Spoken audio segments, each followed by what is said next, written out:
আমাকে দেখলেই বোঝা যায় আমি যে কি পরিমাণ খাদ্যরসিক, এটা আলাদা করে বলার আসলে কোনো প্রয়োজন বা দরকার কোনোটাই নাই। আমি জানি না আমার কেন যে এত খেতে ভালো লাগে, মানে আমি যা খাই তাই ভাল লাগে।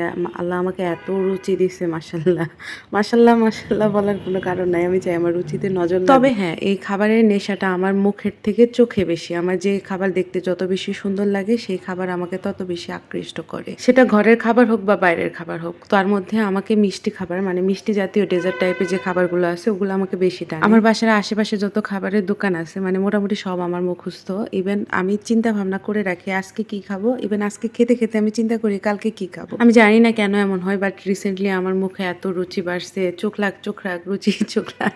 একটা সময় আমি এত ডায়েট করতাম, মানে আমি এখন এক বেলায় নাস্তায় যে খাবার খাই, সেই খাবারটা আমি সারাদিনে খেয়ে থাকতাম। এর জন্যই তখন আর এখনকার ওয়েটে আমার আকাশ পাতাল ফারাক। আর দেখার দিক থেকে সৌন্দর্যের ব্যাপারটা তো তার নাই বল। খাওয়ার আগে প্রথম যে চিন্তাটা আমার মাথায় আসে যে মানুষ বাঁচে কয়কাল, যে কয়দিন আছে খেয়ে দিয়ে একদম মরে যায়। আমি চাইলে ভালো ফুড ব্লগার হইতে পারতাম, কিন্তু আমার জামাই তো ভালো বেশি মানে বউ ব্যবসায়ী না, এর জন্য সে আমাকে ভিডিও করে দেয় না, বিধায় আমি খাবারের ওই টাইমের কোনো ভিডিও মানে করতে পারি না। যাই হোক, আমার বাসার নিচে নতুন একটা পিজার দোকান হয়েছে। ভাইয়াটার সাথে কথা বলে ভালো লাগলো, ভাবলাম যে ভাইয়ার একটা পিজা টেস্ট করি। ভাইয়ার পিজার যে ডোটা, ওটা উনি বাসা থেকে মানে সুন্দর করে বানাই নিয়ে আসে। এখানে এসে রুটি করে, রুটির উপরে উনি অনেকগুলা চিজ দেয়, মাংস দেয়, মানে সবকিছু অনেক বেশি পরিমাণে দেয়। এটাই হচ্ছে আমার খাওয়ার মেইন কারণ ছিল, কারণ অনেক রেস্টুরেন্টেও দেখছি যে একটু একটু করে দেয়, আর উনি সবগুলো আইটেম মাংস মানে সব কিছু এত বেশি বেশি করে দিচ্ছিল।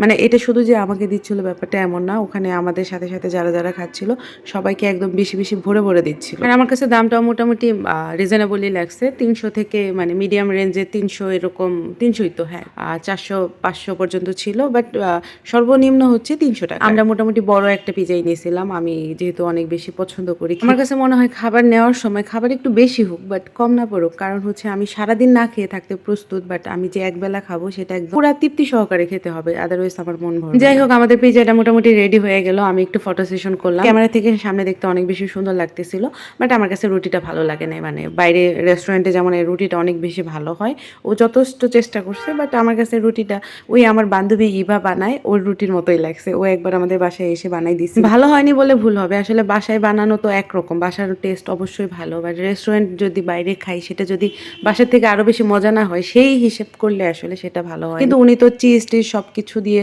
অনেক ভালো করে বানাইছে, সব মিলায় ভালো লাগছে, বাট রুটিটা মানে পিজার তো রুটিটাই মেইন, ওই রুটিটা আমার কাছে অত বেশি পারফেক্ট হয়নি। পিজাটা আসলে ওভেনে করলে আমার মতে বেশি ভালো হয়, কিন্তু ভাইয়ারা তো আসলে করছে কাঠের টুকরায় ওই আগুনের চুলার মতো করে, সেই জন্য হয়তো বা উপরে বা সবকিছু মিলায় ওরকম হয়। তারপরে ওভারঅল ভালো ছিল। ভালো থাকবেন।